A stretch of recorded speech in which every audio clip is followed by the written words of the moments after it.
الصلاۃ والسلام علیک یا رسول اللہ وعلی آلک و اصحابک یا خاتم النبیین صلی اللہ علیہ وآلہ وسلم۔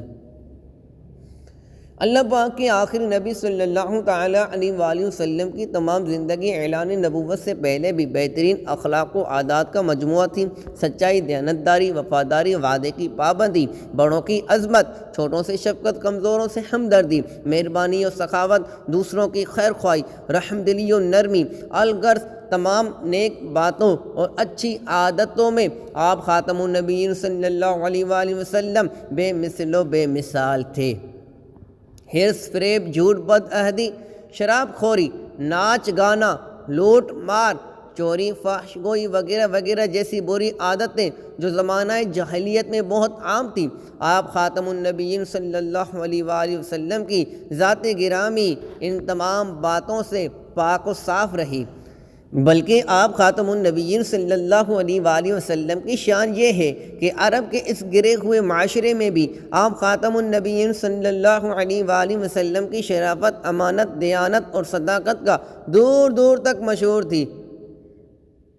مکے کے لوگوں کے دلوں میں آپ خاتم النبیین صلی اللہ علیہ وآلہ وسلم کے اخلاق کی وجہ سے آپ خاتم النبیین صلی اللہ علیہ وآلہ وسلم کی ایک خاص عزت تھی۔ آپ خاتم النبیین صلی اللہ علیہ وآلہ وسلم کی عمر مبارک تقریباً 40 سال ہو گئے، لیکن جاہلیت کے تمام بےہودہ، مشرکانہ اور جاہلانہ کاموں سے آپ خاتم النبیین صلی اللہ علیہ وآلہ وسلم کا دامن پاک رہا۔ شہر مکہ جہاں بت پرستی ایسی عام تھی کہ خود خانہ کعبہ میں 360 بت موجود تھے جن کی پوجا ہوتی تھی، آپ خاتم النبیین صلی اللہ علیہ وآلہ وسلم نے کبھی ان بتوں کے آگے سر نہیں جھکایا۔ آپ خاتم النبیین صلی اللہ علیہ وآلہ وسلم کی گزاری ہوئی اس زندگی مبارک کا کمال یہ تھا کہ اعلان نبوت کے بعد آپ خاتم النبیین صلی اللہ علیہ وآلہ وسلم کے دشمنوں نے بڑی کوشش کی کہ کوئی چھوٹا سا عیب آپ خاتم النبیین صلی اللہ علیہ وآلہ وسلم کی زندگی کے کسی دور میں مل جائے، کہ کوئی کمزور بات آپ خاتم النبیین صلی اللہ علیہ وآلہ وسلم کی